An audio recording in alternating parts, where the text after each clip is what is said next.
भारत अब दुनिया का स्टार्टअप हब बनता जा रहा है। यहाँ के स्टार्टअप्स के सफल होने की दर दुनिया में सबसे ज्यादा है। इसी वजह से देश में लगातार स्टार्टअप्स की संख्या में भी इजाफा देखने को मिल रहा है। केंद्रीय मंत्री पीयूष गोयल ने संसद में जानकारी दी है कि देश में स्टार्टअप की संख्या 7 साल में 186 गुना बढ़ गई है। नवंबर के आखिर तक देश में 84,012 मान्यता प्राप्त स्टार्टअप थे, जबकि देश में 2016 में महज 452 मान्यता प्राप्त स्टार्टअप्स थे। 16 जनवरी 2016 को सरकार ने स्टार्टअप इंडिया कार्यक्रम लॉन्च किया था। इसके तहत फिलहाल स्टार्टअप्स के लिए fund of funds, startup India seed fund scheme और स्टार्टअप्स के लिए क्रेडिट गारंटी स्कीम स्टार्टअप्स को उनके बिजनेस साइकिल के अलग अलग फेज में फंडिंग की मदद करते हैं।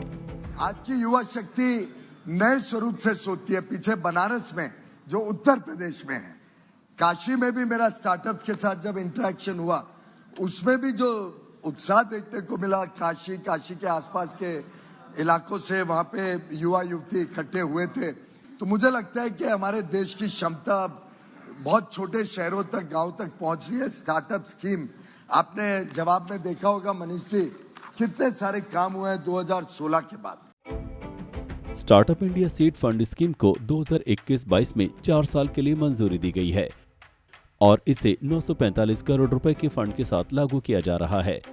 इसका मकसद proof of concept, prototype development, product trials, market entry और कमर्शियलाइजेशन के लिए स्टार्टअप्स को फाइनेंशियल मदद मुहैया कराना है।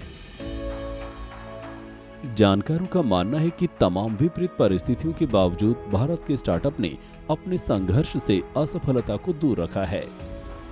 कैसे हमारे एक स्टार्टअप, कोई उड़ीसा से आता है और एक स्टार्टअप शुरू करता है और आज विश्व प्रसिद्ध हो जाता है, डिजिटलाइजेशन में बड़ा नाम कमाता है। कोई केरल से आता है और एजुकेशन के क्षेत्र में नाम कमाता है। कोई यूपी से स्टार्टअप शुरू करता है। तो मेरा मानना है देश विदेश में आज भारत के स्टार्टअप इकोसिस्टम के गुणगान गाए जा रहे हैं। हमने सबने उसका आनंद लेना चाहिए।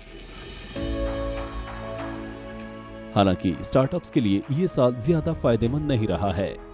मार्केट इंटेलिजेंस प्लेटफॉर्म ट्रैक्सन की एक रिपोर्ट के मुताबिक 2022 में भारतीय स्टार्टअप्स के लिए फंडिंग में काफी गिरावट आई है। पिछले साल की समान अवधि में 37.2 अरब डॉलर के मुकाबले 2022 में पेरोल फंडिंग 35% घटकर 24.7 अरब डॉलर रह गई है। रिपोर्ट के मुताबिक स्टार्टअप्स के लिए लेट स्टेज फंडिंग भी जनवरी और नवंबर 2021 के बीच 29.3 अरब डॉलर से 45% घटकर 2022 में 16.1 अरब डॉलर रह गई है।